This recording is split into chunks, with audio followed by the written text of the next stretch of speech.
de negócios, Riva. Tem uma pesquisa que foi feita no Paraná indicando aí o que pensam os empresários paranaenses diante do cenário atual em 2023. E esse levantamento indica justamente um recorte de estabilidade de negócios. Quem vai explicar direitinho a conclusão da pesquisa é a jornalista Beatriz Frener. Bom dia para você, Bea. Oi, Rafa, bom dia para você, para o Rivaroli e para todos.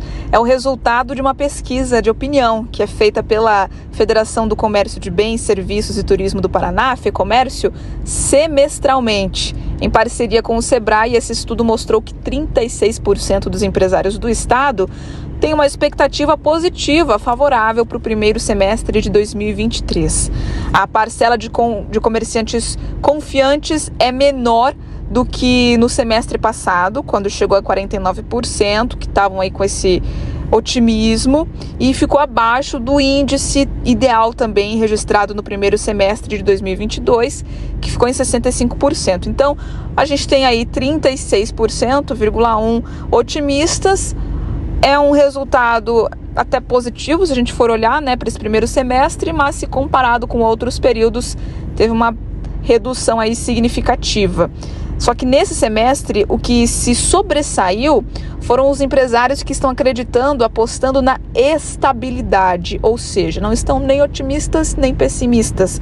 40% acham que o faturamento da empresa deve permanecer no mesmo patamar. Agora, quem está pessimista, quem acha que a expectativa é desfavorável, é 18,9%. A gente sempre vê, né, nessas pesquisas com os brasileiros, com os comerciantes, que o índice de pessimismo ele acaba sendo mais baixo. Tem uma tendência aí de mais esperança sempre no lado do comerciante e também do empresário paranaense. Volto com vocês. Obrigada, Bea. Tá aí, portanto, Riva, expectativa do empresariado paranaense apostando na estabilidade em 2023. Ontem a gente viu o quiprocó que aconteceu no âmbito econômico durante aquele evento do BTG. Sim, BTG com críticas duríssimas lá, a questão da meta da inflação, né? E o governo não vai baixar a meta. Não, na verdade, o governo quer que suba a meta da inflação. Saia de 3,75 e chegue a 5,75. O Haddad que é o teto da foi meta, descredibilizado, né? Ali pelos... Totalmente. Durante o evento. Na lata. Seu plano não é confiável, não entendo. Um da sua equipe fala X, o outro fala Y. Essa meta de inflação para mim está completamente errada.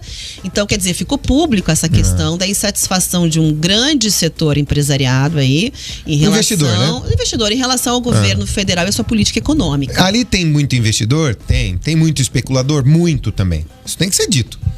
Ali tem muito especulador. Se você pega do, digamos assim, o recorte que foi feito ontem, né? Pela esquerda, que eram os Faria Limers que estavam dizendo. Os especuladores. Não é assim. Não é isso. Tem muito especulador? Óbvio que tem. Tem muita gente que só põe o dinheiro para fazer render. Mas tem muita gente que investe. Aliás, a grande maioria. A grande maioria. A briga é quem determina a meta de inflação, a gente sabe que é o Banco Central. O governo quer 5,75, que é o teto da meta. O Banco Central mantém os 3,75, que é o centro da meta. Há quantos anos é 3,75 no Brasil a inflação? Há muitos anos, né? Esse é o centro da meta da inflação. E fica essa briga entre eles. E no meio dessa briga o empresariado fica, tá aí, nós vamos colocar o nosso dinheiro aonde?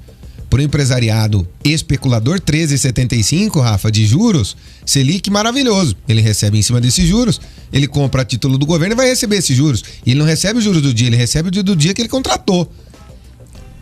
Que ele pegou, ele investe no governo, que é seguro, que ele sabe que vai devolver, ganha 13,75. Executa o papel e vem 13,75 a mais na mão dele de bobeira, sem fazer nada. Então essas discussões a gente precisa chegar pra gente dar essa segurança. Porque esse empresariado mais conversado, ele quer e ele sabe que vai haver uma estabilidade das coisas. Mas precisa que o discurso seja em uníssono, né? Não dá pro Pedro falar uma coisa, o Antônio falar outra e o Zé falar uma terceira. Você fala, mas tá aí. A bolsa foi, subiu, desceu, e nós subiu de novo, onde? Caiu novamente. E nós vamos pra onde? Já tá acertado um armistício temporário, tá? Uma espécie de jogo de Natal da Primeira Guerra que teve de futebol na Primeira Guerra Mundial entre o Lula, presidente da República, e o presidente do Banco Central. Os próprios governantes disseram, Lula, chega de bater. Aqui no discurso. Deixa deputado bater. não você. Deputado bater no meio de 513, falar picuinha lá, não vai afetar. Agora, quando o presidente da República fala, quando o presidente do Banco Central, o Banco do Central tem que ir nas emissoras de televisão para dar resposta, você cria instabilidade, pô. Ou chama pra uma conversa. Campos Neto, vem cá, vamos conversar, senta aqui. Vamos fazer um discurso único, nós dois aqui? Vamos lá, pelo bem do país? A gente tem que lembrar que o Banco Central, ele é autônomo, ele não é independente. São coisas um pouquinho diferentes no mundo político, mas ele tem autonomia total hoje para fazer acontecer, né? Mas lá na autonomia dele diz que ele tem que olhar para o social também. Seria uma das obrigações. Então, tá muito bem definido o tripé macroeconômico, Rafa. E o governo fala muito disso. Situação monetária, inflacionária, sendo cuidadas pelo Banco Central. E os gastos públicos têm que ser cuidados pelo governo federal. Certo? Vida que segue.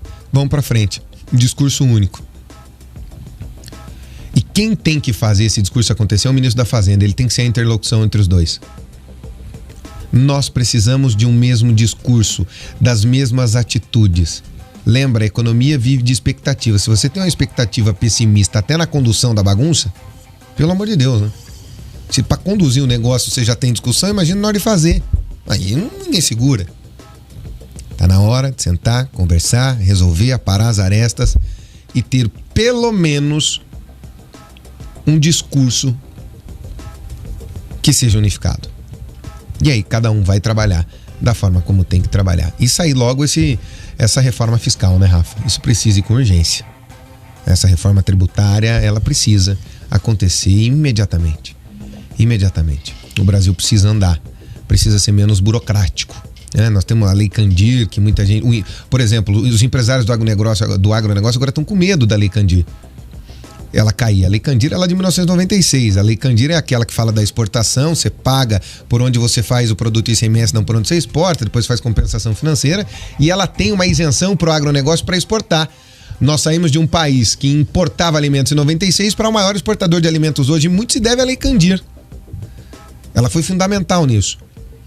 E o empresariado do agronegócio está com medo que se mexa nesse benefício que é dado para a exportação de alimentos, em que você não tem aí nos alimentos commodities, você não tem o imposto para ser pago por essa exportação, e que tornou o Brasil um dos maiores exportadores, se não o maior em muitos produtos, né?